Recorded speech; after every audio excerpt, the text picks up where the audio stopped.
राधा को अपनी सास से बहुत प्यार था। मम्मी जी, आपकी साड़ी कितनी प्यारी लग रही है। काश मैं भी आपके जैसी साड़ी पहन पाती। अरे बेटा, हमारे जमाने में तो साड़ी ही चलती थी।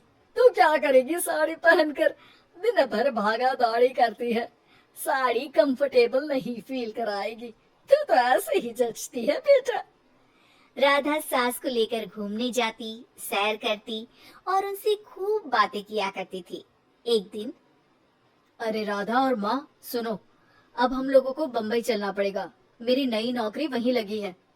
अरे वाह माँ, कितना मजा आएगा ना। अरे नहीं नहीं, मैं नहीं जाऊंगी। बड़ा शहर, बड़े लोग, मेरा दिल नहीं लगेगा। अरे माँ, मैं हूं ना आपके साथ। और सारा परिवार बड़े शहर में शिफ्ट हो जाता है। एक दिन, राधा, तू भी अब नौकरी में जाने लगी है। मैं तो बोर हो जाती हूँ। सोच रही हूँ आसपास की औरतों से दोस्ती कर लूं। हाँ हाँ माँ, और क्या, यहाँ की औरतें तो किची पाची और बहुत से फन लविंग एक्टिविटी करती हैं। तो बेटा, दो चार फन लविंग से मुझे भी मिलवा देना। बहू सास के साथ बाहर निकलती है तो देखती है कि सास की उम्र की जो औरतें टहल रही हैं, उनका पहनावा ओढ़ावा सास से बिल्कुल अलग है। लेकिन फिर भी राधा एक औरत को रोकती है। Hello aunty, how are you? Oh great darling. Aunty, हम लोग यहाँ नए शिफ्ट हुए हैं।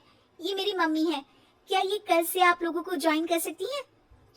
वो औरत सास की तरफ बड़ी ही अजीब नजरों से देखती है, फिर कहती है, अब ठीक है, ऐसे भेज देना। सास समझ जाती है कि उस औरत को वो ठीक नहीं लगी, लेकिन फिर भी वो कुछ नहीं बोलती। अगले दिन, अरे माँ, अच्छी सी साड़ी पहनकर तैयार होकर जाइए। हाँ, आपको आपके दोस्तों के पास जाना है ना।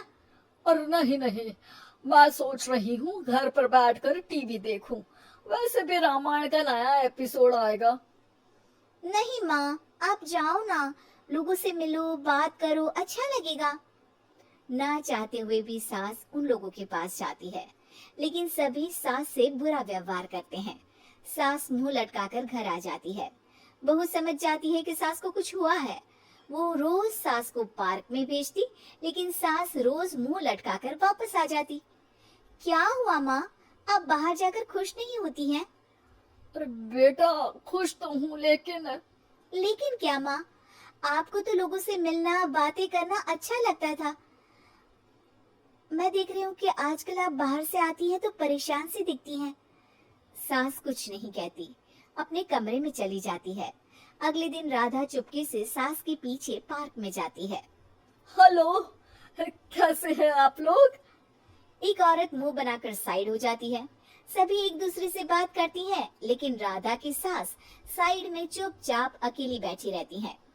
राधा घर आती है और सास के वापस आने का इंतजार करती है। सास मुंह लटकाकर घर आती है। अरे मम्मी जी, तब से इंतजार कर रही हूँ, जल्दी तैयार हो जाइए, मार्केट जाना है। राधा सास को लेकर बाजार जाती है और उन्हें कुछ मॉडर्न कपड़े दिलाती है।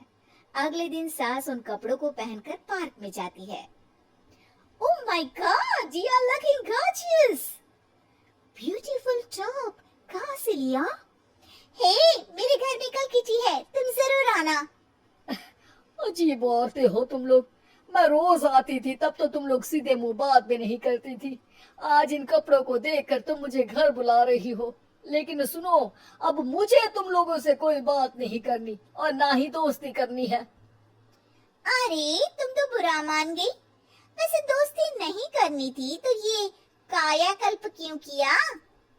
ये मेरी बहू ने किया है।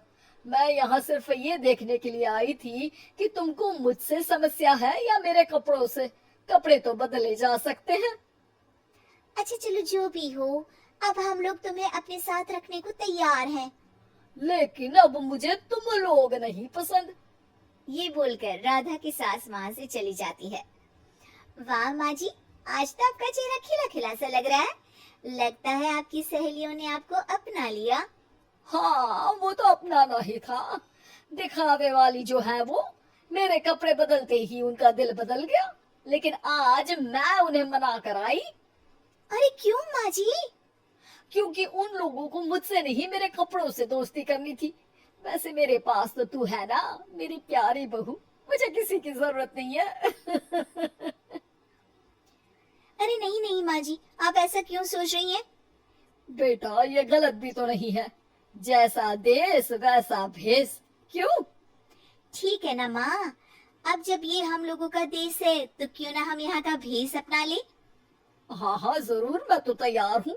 समय के साथ खुद को बदलने में कोई बुराई नहीं है, लेकिन कहीं नकल के चक्कर में बंदर ना दिखने लगूं। खैर, बहू लग जाती है सास की कायाकल्प।